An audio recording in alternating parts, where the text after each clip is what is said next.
This is Ahmed, and Friday, the 17th, and talking about everybody excited and headlines of the ceasefire. All the headlines saying about ending the war between Israel and Hamas. I mean, ending the war, this is just far-fetched. It's not a war, it's a genocide, ethnic cleansing by the Western colonial agent, watchdog in the Middle East for the last 70 years or more. Couldn't finish the job. With all the support they got from the West and Arab Zionists, they could not achieve anything. Destruction and slaughtering of over 100,000 Palestinians, a lot of women, children and elderly, and total destruction of a city of 2 million people, and the world was watching. All they talk about, a few Israelis soldiers been killed, and everybody's crying about it, and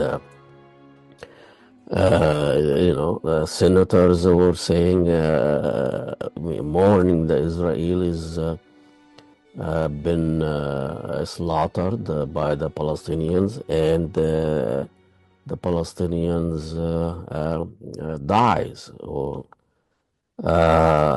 It's amazing. It's really amazing this how the narrative it is framed and manufactured by the West to put this genocide and ethnic cleansing in the form of rational Western thinking about Hamas, terrorist organization, and their vicious attack on October 7, and forgot about the 70 years of attack and stealing lands and killing and expelling millions of Palestinians living refugees now for over 70 years, and turning the PLO and the Palestinian Authority to agent and working for the Israelis and the Zionist state to control their own people in West Bank. The same thing, most of Arab militaries were established to control the population, not to defend the country. And the Egyptians and their clones and bragging about liberating.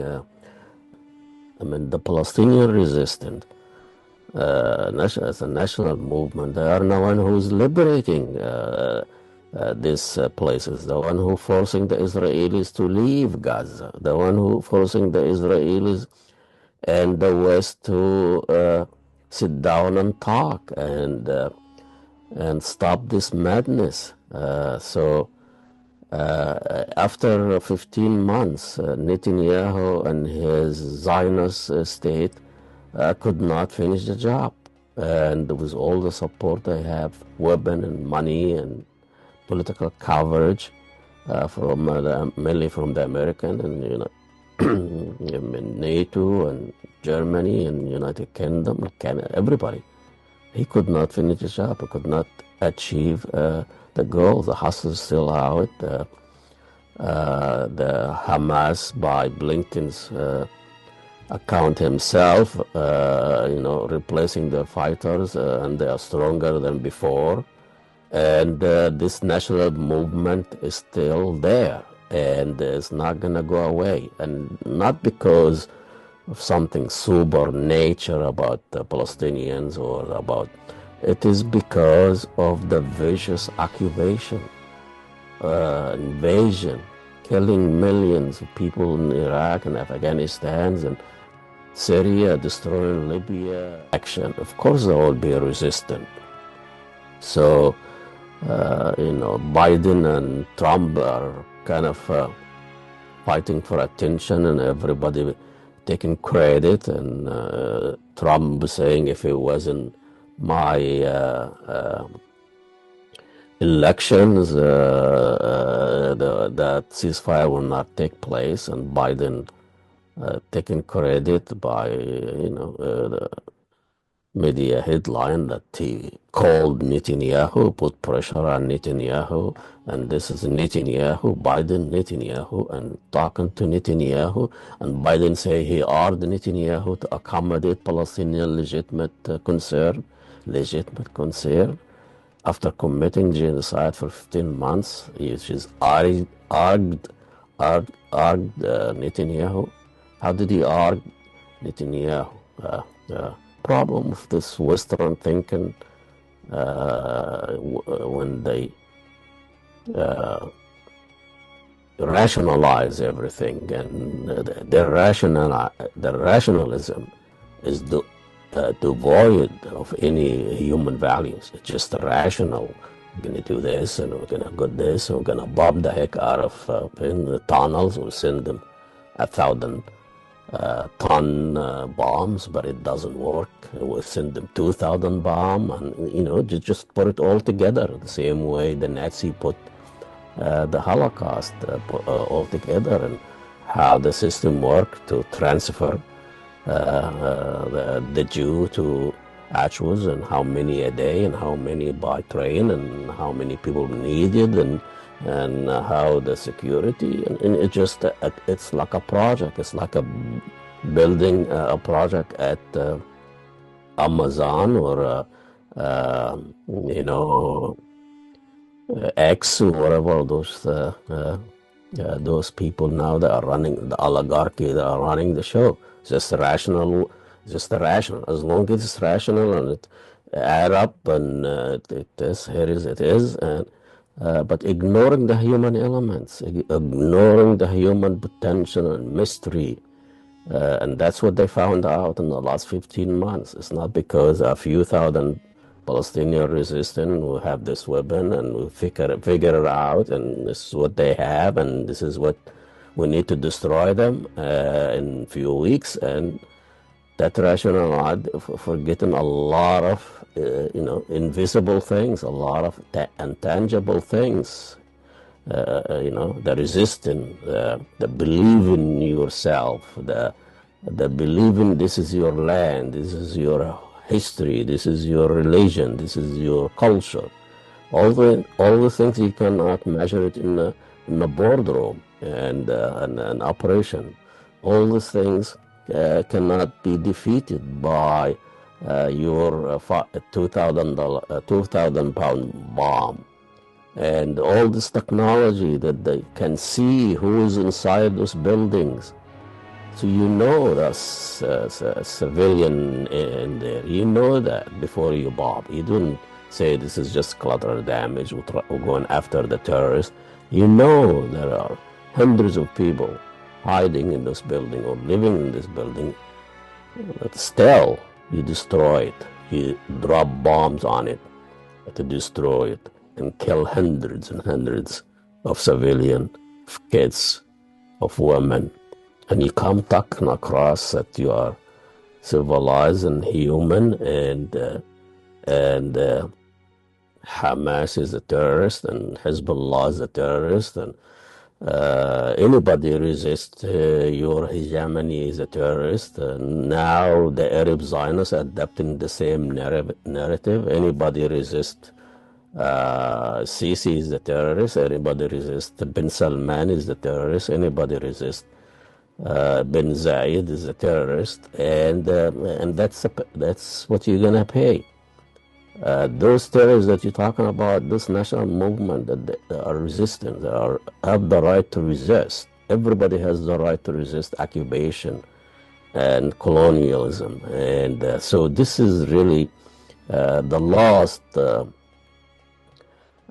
chapter of colonial working in the Middle East for the last couple of 100 years, and having agent that work for you, as Israelis. They've been doing your bidding for the last 60, 70 years, doing the killing and assassination and watchdog of any national movement, Nasserism, Arab nationalism, Ba'ath, and all those national movements been destroyed by the Israelis.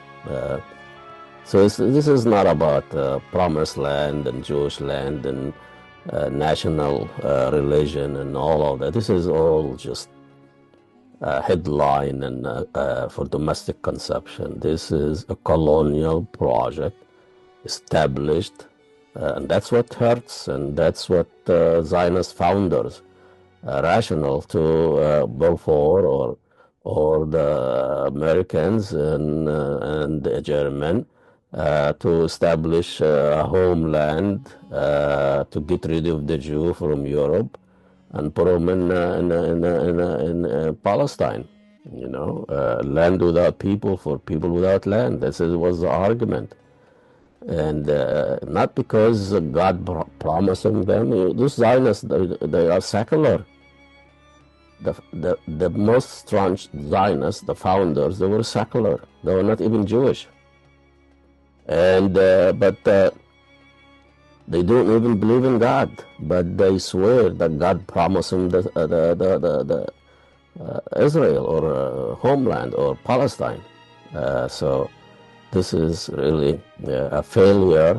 You see what's happening in Syria, and people need to run their own affairs without foreign interference, without going there in Afghanistan for 20 years destroying a country, without going to Iraq and destroying a country, and assassinated their head of state. That assassination of destruction of Iraq created ISIS and created Qaeda, created extremism, and we are paying the price. This is not like Biden's doing, and all of a sudden he wants peace, or Trump was even get into the office claiming that he was behind this ceasefire. The ceasefire, there's no such thing as ceasefire. People are defeated. They have nothing. They destroy everything. They run out of places to destroy. They killed most of people on, but the resistance is still there. The hustle is still. So I think the bottom line is that the West and Netanyahu is gone. Netanyahu could not finish the job, so he's gone. He done his job and couldn't do it. He's gone. This is not like Netanyahu sitting and planning and all of that. You know, they give you a job, they give you a weapon, they give you a backup, they give you a rationale, and if you couldn't do the job after 15 months, you're gonna be gone. You know, done. Shah is done. Mubarak is done. This is done. You know, you work for them, you do what they want, and as long as you're doing it, you stay in power, regardless if you are a dictator or all the human rights violation you do. You're fine. You're fine in Saudi Arabia. You're fine in Dubai and Emirates, regardless of all the human rights violation and kidnapping people and killing and supporting counter-revolution. You're fine. As long as you're doing the job, as long as you're securing the market, as long as you're providing the resources, oil and gas, you're fine. Doesn't really matter.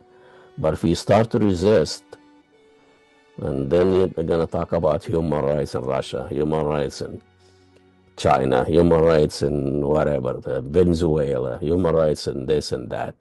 But violating human rights in Egypt, it's fine. We're fine. We'll provide you with money. We'll bankrupt your corrupt regime. The same thing in Jordan, Morocco, elsewhere. So you might talk about constitution and people are secure here and the law, the rule of laws and all of that here domestically, but the price that we pay. The rest of the world pay the price. The rest of the world is starving. The rest of the world is in wars and sectarian wars and civil wars and all of that, and we are feeding all of this. And so the price of going to McDonald's and Walmart, shopping malls, and having your iPhone and TikTok and having all this fun, free entertainment, being on social media for 8 hours a day, there is a price to pay. And the people who are paying the price are the poor, colored, poor countries that because of our policy there and our colonial mentality there, we made the richest country in Africa poor. We made the richest country in the Middle East fight each other, and we are just sitting here and looking at our phones. Time for the Palestinian to celebrate, and time for anybody who resists occupation to celebrate. Time for anybody asking for freedom to celebrate. Time for people around the world. And now they have a reference. They have this amazing spirit of the Palestinian to resist in Gaza and West Bank and elsewhere, and Syrians and Sudan and Libya and Afghanistan. And so those people now, they are waking up. Now they can. Power, might is not always right, and technology is not going to solve your problem. Human values and human respect and dignity. That's what everybody wants these days. Well, we'll see you next week, and check on out.